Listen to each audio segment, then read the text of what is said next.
Welcome back, everybody, to the second episode of the Tiger View podcast. As always, I'm your co-host, Gavin James, and I'm proud to be partnered with your other co-host, Dawson Smith. Now, Dawson, we've had another good week of Clemson Athletics news, bunch of stuff going around with all the sports. Yeah,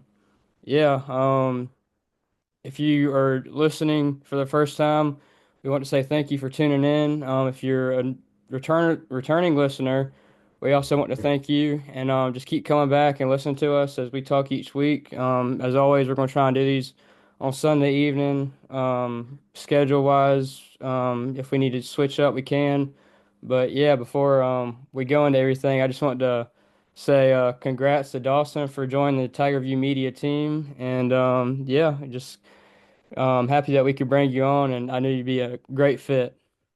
Yeah, thank you, thank you. Yeah, it was kind of something we kind of tried to keep under wraps, for a couple of days.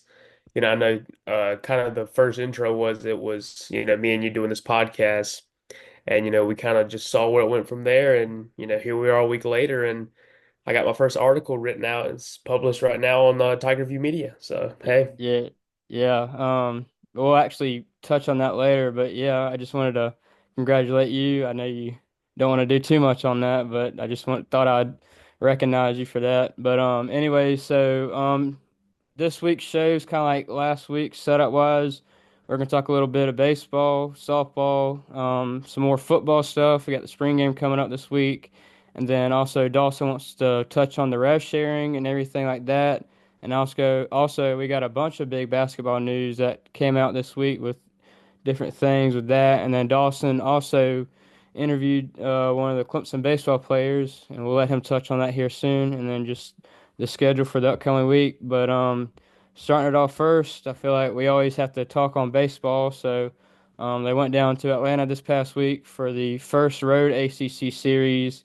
And it was kind of a back and forth battle between them and Tech. They ended up winning the series 2 games to 1.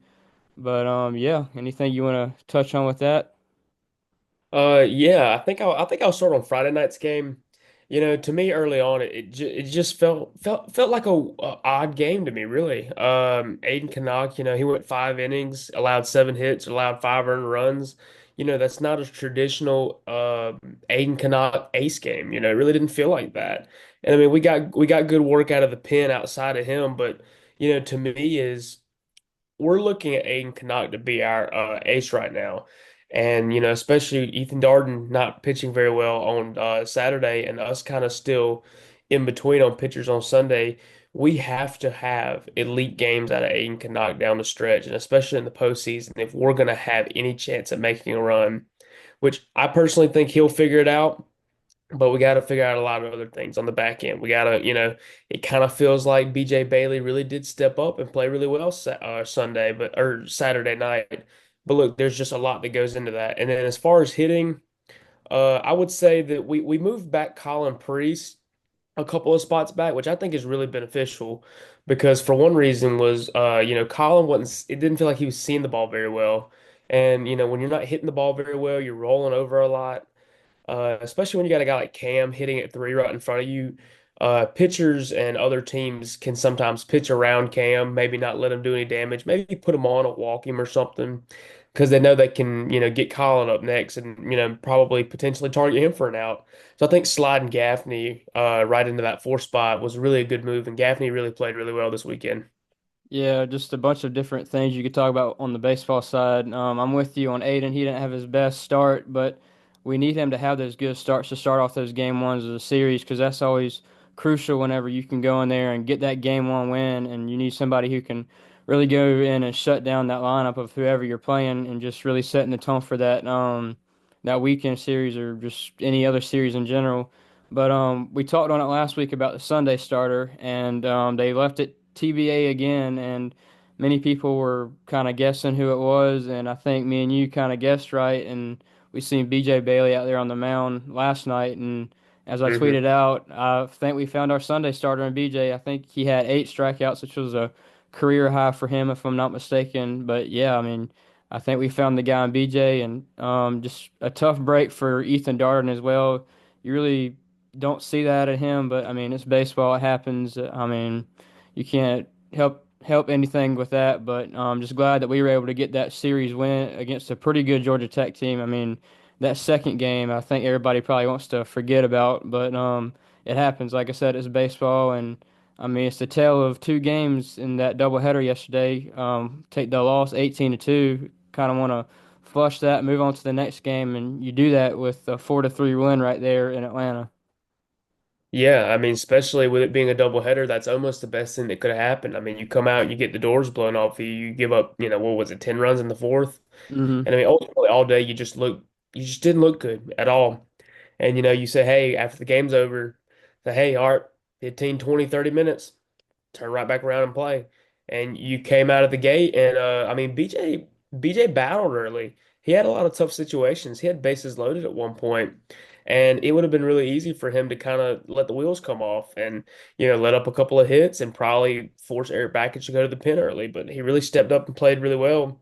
And I also want to touch on Collin Priest. Collin Priest, like I mentioned earlier, got moved down in the lineup a little bit due to his hitting. And I mean, hey, what does he do? He just comes out and hits. That's all he does. I believe he hit two bombs and he just played really well overall. Same with a lot of the guys. They really responded well Saturday night. That was kind of what we were looking for. But, I told a couple of people this, I believe, Saturday night, and I said that, right now, looking at it, kind of from a reporter stance and looking at other teams, I said, we can't keep having this issue. We cannot, we can't be in the middle of June or in a super regional or say even a regional, and we're looking at our, third starter, or maybe we're looking at Darden and we're saying, hey, we got to have more out of you. We can't rely on our offense to score a bunch of runs every single game because truthfully, that's just unrealistic. When you get into Omaha, the best teams that win are the teams that have elite pitching. And truly, I think even the last 2 to 3 years, we've been knocked out of our regional and knocked out of the super regional because we didn't have better pitchers. We've been outpitched every single time we've lost, and unless some things change this year, I think that's going to be that could we don't want it to happen, but. Frankly, if we don't get a lot better in that area, we might be looking down the same gun barrel come June. Yeah, I'm definitely right there with you. Pitching's always key in any type of baseball to get you as far as you want to go. But I mean, I definitely know we had the lineup to do it, but I just feel like we need just a tad bit more out of the pitching if we really want to get to the fullest of what we have with this team. Because I mean, they definitely have the talent to make it to Omaha, but I just keep questioning this pitching. I mean, I know we have some pretty good arms, but like I said, like I feel like they need just a tad bit more right there with their performances. Yeah. But anything else you want to touch on baseball? I think we did a pretty good job with that. Not a whole lot. I would like to just mention a guy, TP Wentworth. He's really, come on strong recently. He's a freshman, and not a whole lot of people were really talking about him, but he's a two-way player. I don't think a lot of people Hmm. know that. And I spoke to Eric Backich on him after the game Tuesday night after the Coastal game, and Eric Backich had a lot to say to him. He said that in the future he looks to be maybe a Cade Grice type player, a guy that they can really use, and he needs to get more opportunities. So I would tell Clemson fans one thing is just look out for number 18 when he's on the mound. Yeah, I'm definitely right there with you. I remember you asking that question, and he kind of it was whenever you asked that question, it's kind of like you kind of sparked his interest with that because, like you said, not really a bunch of people know exactly what TP Wentworth can do on both sides of the ball. Yeah. All right, well, shifting on from baseball, I want to move into softball real quick. They swept the series against Cal. They won the first game 5-3, and then they kind of had the same type deal with baseball yesterday. I was actually at the first doubleheader game. They were quiet early on, and then they really rallied back there in the bottom of the seventh to walk it off against Cal in the first game of that doubleheader yesterday. And then, like I said before, just the tale of two different games. That last game, they really put it on them. They had a 10-run inning. They had multiple home runs. But yeah, just great performance out of those girls coming in McWhorter and just handling business. And this is also their third straight ACC series, and this is their I think, correct me if I'm wrong, it might be their second sweep.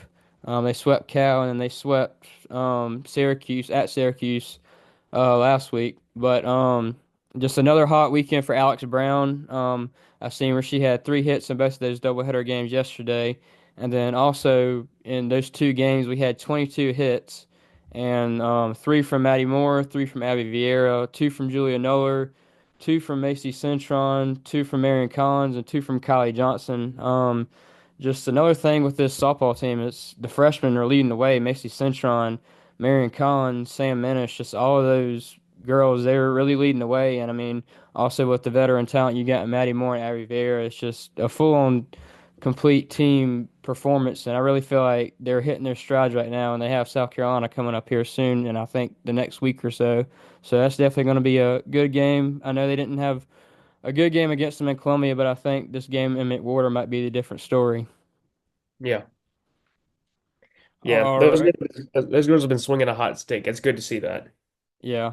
All right. Well, just wanted to touch on softball real quick. Now moving into spring football. I had the chance to go to practice earlier in the week, and I mean, everybody's been saying it, and I'm gonna say it too. But Tristan Smith and Gideon Davison, they're looking the part, and I mean, they're looking the part physically, and everything I've seen in practice, just with their football play, it's just I can tell that there's gonna be something special with those 2 guys. I mean, whenever you go over there and watch the receivers, and you just see Tristan Smith standing out, I mean, height wise, 6'5", I mean you can't miss them. And I went to the media availability after practice yesterday, and Antonio Williams was saying just there's been some jump balls in practice. He was like, I don't know how he gets them, but he does. And then also they're real high on Gideon Davison, just ready to see what he can do in the spring game this weekend. Yeah, I mean, like you spoke on Tristan, he wasn't super highly recruited coming out of the portal, but I think Clemson has a really good scouting department. They take time to watch film like that, and I think they understand, just like a lot of high level coaches understand, is it doesn't matter where you come from. Skill positions translate across the board. A guy like Tristan Smith that has a good high point skills, can really get out there and move a little bit and use his body. I mean, that's a great pickup. I would argue that. I know Dabo is, an advocate for the high school player and an advocate for, say we would have taken another high school guy out of the out of the wide receivers, or maybe Troy Stellato doesn't go anywhere, then we probably don't grab Tristan Smith. But to me, I'm a really big believer, and I'm going to say this really early, that I think Tristan Smith is an upgrade at wide receiver, frankly, than anyone we would have had in his spot or anyone that we could have grabbed at a high school. Tristan is an older guy. He's not a freshman. He's not a rookie. He's an older guy. He knows work ethic. He wants to be here. I think he's great for the room, and I can't wait to see him play. Yeah, and I mean, you love stories like Tristan Smith. He started at Southeastern Missouri, and then even before Southeastern Missouri, he was at Hutch Community College, which is another pretty good community college out there in Kansas, I believe. But just you love stories like that, and you can really tell he's humble. And just from what I've heard the other players say about him, he's a fun guy to be around as well. Yeah. Him Um, and TJ Moore, I believe, are good friends. Yeah, I think they've really turned into pretty good friends. And then another thing that I've noticed is just Tom Allen's coaching philosophy as a whole.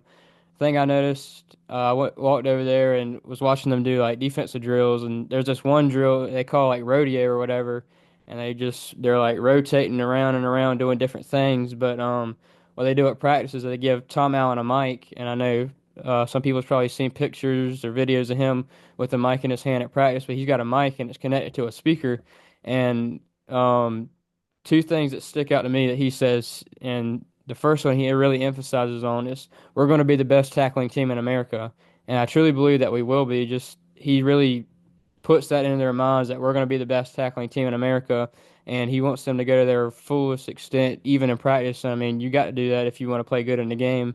And then another thing he really said is one great rep, and I feel like that's very powerful. If you do one great rep each time, then there's no way that you don't compete to your highest extent. Hmm. Yeah, I would agree. I took the time, a couple of days ago to just watch a couple of different full games from last year. Louisville, Texas, South Carolina, Pitt, and Virginia Tech. And one thing that really did pop out to me rewatching it as a second time is just how poor our fundamentals were on defense. It wasn't necessarily a talent thing. I mean, every time we were in the backfield almost instantaneously, but we were just missing tackles. Against South Carolina, look, I think Lenore Sellers is a great quarterback, but there's no excuse for what happened to us that day. No excuse at all. I mean, you had, guys like Peter Woods totally whiffing on tackles, Wade Wood as Jaden Lucas, guys like that just totally whiffing. And I mean, it's unexcusable. It totally is unexcusable. If you would have showed that kind of film to, a Clemson team 10 years ago, they would have puked. That wasn't our identity at all. This lack of fundamentals is a pretty new thing for Clemson. And I'm really glad that Tom Allen is, taking offense to that almost and really wants to change that. Yeah, and I mean, you remember from the Stanford game, they had a pretty good quarterback that could run it a little bit, and Yeah. they were letting him get in open field and just go. And then Yeah, too many times. even in the game against the Citadel, I think it was that first half, they gave up 200 something rushing yards to the Citadel, and I mean, you definitely don't want to do that for a touch-up game right before the rivalry game, and then we've seen that in the rivalry game as well, where we just got exposed with open field tackling and just run defense as well. Yeah. And then another thing that I've observed whenever I've gone to practice is just the defense as a whole. Really feel like this defense is going to be a full 360 from what they did last season. Just like I said, the way Tom Allen's really hammering it in those guys. One great rep. We're going to be the best tackling team in America. I just really feel like that we're actually going to do that. And then also watching the defensive line, Coach Rump and Coach Easton, they just do a great job of making sure those guys are doing what they need to do. And I thought it was funny. Coach Rump, he's always cracking jokes, but it's kind of like serious jokes. I forgot who it was, but they weren't going to their full extent, and he was like, "Man, this must be the cake factory or something," because that's what he calls softness. But he was like, "Y'all making me a cake factory." But yeah, I always think he's pretty funny guy whenever from what I've seen, and then also Ben Boulware at the linebackers, you could just tell with how intense he is, and I mean, we've seen it already enough with his playing time here, and shoot, he even gets in the drills with them to show that he can do it as well. And I know I've seen from the Two Right Turns podcast, he really hits on, be able, I want you to be able to do something that I can do as well. And I'm going to show you that I can do it just so I'm not just hitting on it and make it be like, here, do this. I'm actually show you I can do it as well. Hmm. And I Yeah, really I think think he that's a does a big. good job of that. Yeah, I think that's a big deal as well. And I was hearing that Tom Allen was tackling some guys out there. Were you out there trying to run on the field or something? What was he having? Yeah. No, I don't think I'd run on that field, but I'd be too scared. But yeah, that was so. Peter Woods was another one to talk yesterday after practice media availability, and he was saying something how he was having a day where he didn't feel all that good, I guess practice wise, and he sees Coach Allen run up and headbutt Wade Woodaz, and I mean I'm pretty sure Wade Woodaz had a helmet on, but he went up there and headbutted him, and Peter Woods was like, "Dang, Coach Allen's on it today. I need to be on it, and I need to live up to his energy that he's been bringing." So Tom Allen really brings that energy, and I mean, I think that Wade Woodhouse one's a new one, but and then I think I forgot who it was, but he ended up tackling somebody in practice, and I mean, that's just a great way to show those guys, "Hey, you're all in. I need you to be all in." Hmm. Yeah, that's good. That's a good example to set. That's things that you want to hear coming out of spring ball. If you're going to hear anything about Clemson right now, it's you want to hear intensity on defense, and that's a big deal for us. Definitely, and I mean, whenever you think Clemson defense, you think intense. I mean, that's all I think about with the Clemson defense. All right. Well, big thing we got coming up this weekend is the spring game. And I know there's a bunch of things people want to see in the spring game. And for me, one of the major things that I want to see is how the running backs do. I know we've heard a bunch about Adam Randall, Gideon Davison, David Eziamume, Jay Haynes, all those guys. I just want to see what they can do. I can just want to see how they run with pressure and just all of that. Yeah. Yeah, I would agree. That's a big thing for me. And is I got two things that I kind of want to see. Is I want to see us be healthy, really. I just want to see fundamentals, be clean, just have a clean, healthy game, no major injuries, nothing to be worried about. And I also want to see a couple of DBs shine. I want to see guys like Corey and Gibson and Tavoy Fegan. I'm sorry if I'm mispronouncing that, but I want to see guys like that shine a little bit.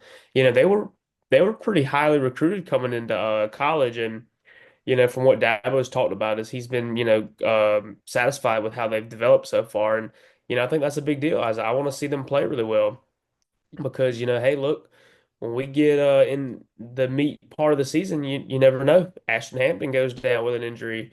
Avion Terrell goes down with an injury. Jaden Lucas is out. Who's going to step up? We got to have somebody to play for us. So I think that's going to be a big deal, is just to see how some of the guys that have redshirted, how they perform. How they look.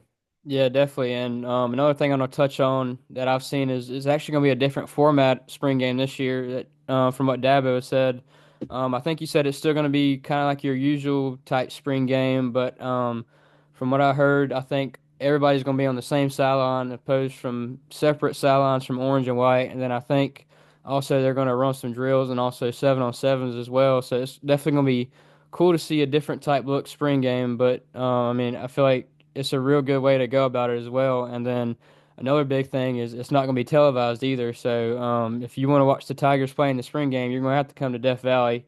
But I think there's going to be something like an hour program televised later on the ACC network. But yeah, if you want to watch the spring game, you're going to have to pull up to Death Valley and come and watch that one. Yeah, definitely, definitely. I know we'll be there. So hey. Definitely, yeah. Hey, where else will we be? But another thing I kind of want to touch on, and I didn't put it in the script, but the talk on having like a preseason type deal with spring ball. I know Coach Prime and Coach Fran Brown from Syracuse, they were talking about playing each other, and then it actually got denied by the NCAA. I mean, is anybody surprised? But yeah, it got denied, and Dabo's touched on it as well. He's been wanting to do it for years, and he was saying something like how college football is really the only league that doesn't have a preseason type games where you're not playing up against yourself, but you're playing against other teams. So I really feel like that's a big thing that needs to be changed. But what are your thoughts? Yeah, I agree. It's no secret to a lot of people that would know is Dabo's been very adamant, quietly about this for the last couple of years, and for right purposes. I mean, look, this is a big deal. I mean, when you strap those shoulder pads up in late August and you play your week one game or week zero, whoever you are, a lot of times that's your first time play. You've gone through spring ball. You've played each other, but it's totally different when you strap it up and you go against somebody else. Especially, for Clemson, we're going to play LSU, and I can tell you what. I don't care what anyone says. They're coming. They're coming hard. That's an SEC team. They're going to be physical. They're going to be big. They're going to be just as big as us or bigger at almost every position. And that's sometimes a shock to people, especially freshmen. Is it feels different to line up across a guy who you're not familiar with. It just does. So I think playing a spring game against another team, that would be a great idea. I would totally be in favor of it. Yeah, I mean, my thing is you already know your schedule coming into the year. So if you're playing somebody who's not in your conference, not in your schedule, like somebody just way off, I don't see the problem in it. Like you are going to go up against them, but then it's not going to have no implications for the season. It's just like a regular practice. So I kind of get the thing with Dion and Fran Brown wanting to scrimmage against each other because not unless it's a bowl game or some sort, but they don't have each other scrimmage for the season. So I don't see the harm in it. But you know how the NCAA can be, one little thing and it's no, it's denied right then and there. But I just feel like that's something that needs to change. And I feel like it would be a good thing as well. Yeah, I would be willing to bet if, say, Georgia or an SEC team would have asked for it, then maybe the tone would have been a little different. But Yeah, yeah, most that's a definitely. that's a story for another day. Yeah, you're right about that. All right, well, the next segment we're going to go into is something that Dawson's been big on, and that's rev share and the impact of rev share. So I'm going to let you take off with that. Yeah, I think like we talked about the other day at the game, we kind of discussed in the press room a little bit is, kind of the basic layout. So for me to explain it to everybody is, athletic programs will get $20.5 million to put toward their programs. Um, and so that means that, you know, like in Clemson, for example, I'm going to use Clemson. Clemson is already, well, we kind of already know that Clemson's probably going to use around 80 to 85% on it in football. So close to 18 and a half, $19 million, which is a huge jump from what Clemson has now. I can promise you that. I can't really state a number right now that Clemson was working with this past year, but that's going to be a huge jump.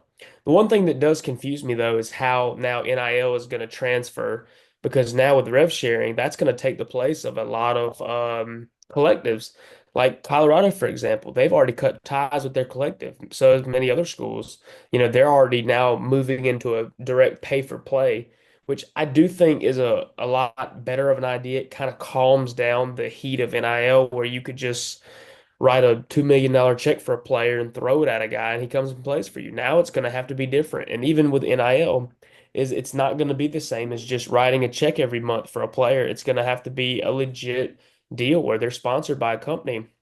And like we talked about earlier like we talked about the other day, for a basketball example, I said that, Brad Brownell has a couple of families that he really does rely on, when he needs a big player. And what does that look like now? Do those families own companies? Say, hey, we can still do what we do now, but look, player A, say he has to be sponsored by your company. If they own a bunch of Walmarts, maybe he does some Walmart commercials. You never know. Instead of just cutting a check and handing it off to him, maybe he puts on your merchandise and is in a couple of your commercials. And to take it into another basketball example, Louisville, Kentucky. They've already kind of committed, believe, maybe 9 or 10 million, something in that range to NIL for the transfer portal in basketball. And everybody was asking me, and I'm sure you've heard it too, is where'd they get $9 million in NIL? And I'm telling people, I'm like, hey, look, it's rev share.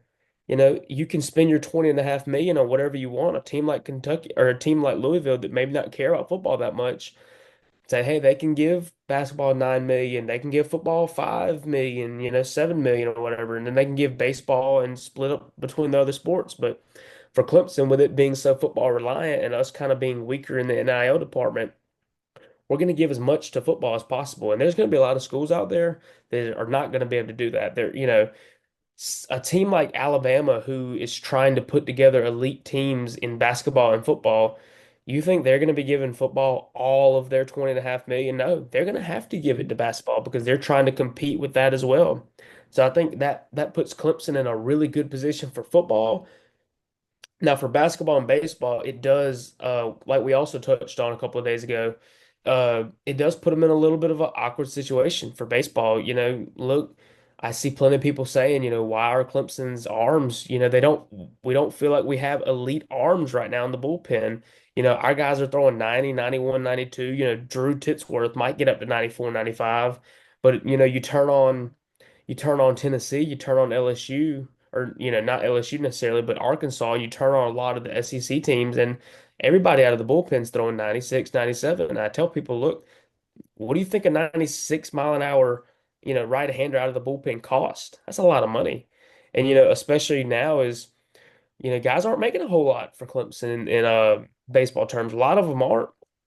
And, until the expanded rosters, a lot of guys aren't even on full scholarship. So, it costs money to have these great arms. And when RevShare takes over, what will baseball look like? That's going to be a big thing that we're going to have to see. And how will Eric Backich manage that? So, to me, overall, it's just RevShare is a great thing overall for the sport. I just hope that they can manage it and I hope that they can control NIL so where it's not like it is now, where just whoever has the most money will win.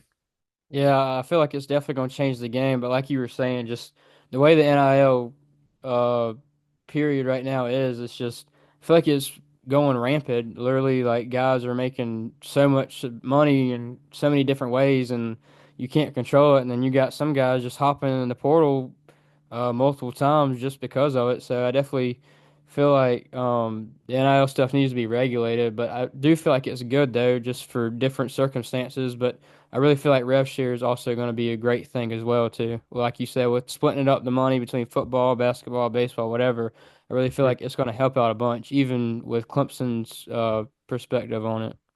Yeah. I think it'll be a big deal. I'm excited for it. Definitely. All right. Well, next segment. It's been another big one this week. Is Clemson basketball and the transfer portal departures that we've had, and then also how Brad Brownell is going to navigate with the portal after all of these losses. So I'm gonna let you take on that as well. Yeah, I mean it's been crazy in Clemson right now. Like you said earlier, we've had a lot of guys jump ship. Just Chauncey, Dale Jones, Jake Highbreeder, Asa Thomas, Jackson Roberts. And, I spoke to a couple of people about it, and nobody was surprised at any of the moves, which tells me a couple of things. Like an example, like we talked about the other day as well. Every starter in the portal right now wants $1 million. That's a lot of money. And, for example, I don't know this for sure. Maybe you look at Chauncey Wiggins. Maybe he wants a little more money and they look at his production and say, "Hey, look, we're not going to give it to you." And maybe he just needs a fresh start ultimately. He just never figured it out here. So I think that's a good move for him is to, jump in the portal. Or a guy like Dale Jones, I wasn't really surprised at that either. A lot of people were on Twitter, but from what I had, kind of conjured up and from what I heard, maybe there were some disagreements, behind closed doors that maybe he thought he was going to play a little bit more later in the season and it just didn't happen. And I mean, I think I told you that this will be his fifth school in the past 5 years. When you look at high school as well, he jumped ship a lot in high school. So, hey, maybe there were some discrepancy there. And look, a portal move might be easy. He's going to be a really attractive player. He's got a really bright future. Jake Highbreeder, you know, um, maybe he was nudged. I don't know. He came in to do a job and he didn't do it. There's no need for it. Asa Thomas could have seen that coming too. I mean, really didn't play a whole lot. Didn't get to do a whole lot. And I don't blame him at all. Hey, you got to do what you got to do, right? And Jackson Roberts, I mean, we don't really know a whole lot about him, but hey, understandable as well. But this leaves Clemson with four guys from the roster this past year, and two of them were redshirts. So I think that's going to be really crazy now to look at what's going to happen in the transfer portal. And a couple of guys that I've been keeping in track of now is I'm sure you guys know a report came out this week that Nick Davidson from Nevada, he was, kind of considered one of the top guys in the portal, and he's set to visit this weekend. That's kind of a new idea. He will be joined by a couple of his family members. I'm sure Brad Brownell will have a plan for him. As he was a redshirt junior, he was a 6'10" power forward, so kind of about the size of I would say maybe Chauncey Wiggins, maybe around that size. The guy can score. He was nearly scoring 16 points a game with 6.5 rebounds and a block a game. So he's got pretty solid defense. He shot pretty well beyond the 3-point line, and he was an all Mountain West selection. There's a couple other teams, say Kentucky, North Carolina, that are also on his trail. So, we got to be, that's going to be tough is to battle Kentucky, North Carolina, especially, with how deep their pockets are. And, they're going to spend a lot in rev share. But from what, the Clemson Insider reported is that we can expect that we've got a real shot here too. Also, I want to talk about Carter Welling, a guy that came out a couple of days ago that he was going to be making a visit. He's from Utah Valley. He'll be in town as well. The sophomore, he's 6'10". He started all 32 of his team's games. He was averaging 13 points a game, 6 rebounds, 1.5 assists, and 1.8 blocks per game. Another big guy that could really, move the needle for us. He was also named to the All WAC second team. He was a pretty good defender, earning WAC Defensive Player of the Year honors. So, I mean, hey, look, we're going to need defenders. We're losing Ian Shefflin and we're losing most likely Jaden Zachary and we're losing Victor Locke, and those guys were great defenders. So we're going to have to replace them. Also, another guy to talk about is Cooper Schwenger. Sorry, if I butchered his last Yeah. name. But he's ranked as the 10th best power forward in the portal. Valparaiso forward as a sophomore. He's 6'10" again, so another guy with some length and some size. He started 34 games, averaged 15.8. He shot 48% from the field and 30% from the free throw, or 30% from 3-point line. He's averaged 14.5 and 6 rebounds in his career of 65 games. So that's, three guys right there that are, looking to take their tours to Clemson. I'm sure Brad Brownell probably has a couple of other guys lined up right now that, hey, maybe we don't know about. But those three guys right there tell me that, hey, we're going to be active. We're going to be looking right now because we got a lot to replace. Yeah, it's definitely gonna be a tale of two different teams. I know I keep saying that. I don't know why, but Yeah, it's definitely gonna be a It's different true. look. Yeah, it's definitely gonna be a different look team next year in Little John. But I do know one thing, and I mean, like you said, we've already seen it. But I know Brad will cook in the portal. He always does. I mean, the year before last, he brought back Joe Girard from Syracuse. This year, he brings Locken. He brings Zachary. So he definitely has hit those home runs in the portal. But I feel like this go around, it's definitely gonna be a much bigger haul than he's had in the past couple years. And then I also know we have some pretty good recruits coming in as well, but definitely going to be a different look team playing a Little John next year for sure. Yeah, we hope he cooks. We hope he's not burning the stove up in there. Yeah. All right. Well, the next segment, and this one's a really cool one. I thought it was pretty cool, but you had the chance to talk with Talan Bell and kind of ask him a couple questions after his start the other night against Presbyterian. So I'm gonna let you take it off with this too. Yeah, I knew Talon, just from mutuals on Instagram and stuff. And whenever I heard he was going to pitch, I was, really excited. And after Wednesday, I DM'd him. I said, hey, just had a couple of questions for you. And he said, yeah, let's do it. So the first thing I asked him was, how has, he been coming off recovery and how's he feeling? And like I put in the article, he said, he's getting a lot better since his recovery. And the biggest thing to him was coming off of Tommy John, which he had surgery for him, is when you get to college, there's so much more that you learn about injuries and you learn about recovery. And they teach you how to take care of your body with not only what you do in recovery, but with what you eat, how you sleep, stuff like that. Then I asked him, how was Clemson and how was his experience in college baseball, and what were his expectations going in? And he said it's been a little bit of a surprise, college baseball. It's different. I get it. He said Clemson has been more than anything he's ever could ask for, and so far everything has met his expectations, which is good. As a young guy like him, it's sometimes it's hard to just keep a cool head and focus on the right stuff. But, hey, guys like that, they're made out of the right material and they're, great guys. And then I also asked him, with veterans like Aiden Canuck and Ethan Darden and, BJ Bailey and guys like that in the bullpen and starting roles, has he learned anything from them at all? And he said, yeah, Aiden and Ethan have both taught him a lot, but, mainly what he's learned from them is just watching them and seeing them pitch. Sometimes actions can be the best teacher. And I think when you got a guy like Aiden Canuck, who's a young guy, but it feels like he really does feel like a veteran presence. I think that's the best thing for you because it's one thing to tell somebody how things are supposed to go and talk to someone about it, and it's another thing to just go out on the field and show it every day at practice. And I think, Talon's got a lot of older guys in there that are, really good mentors for him.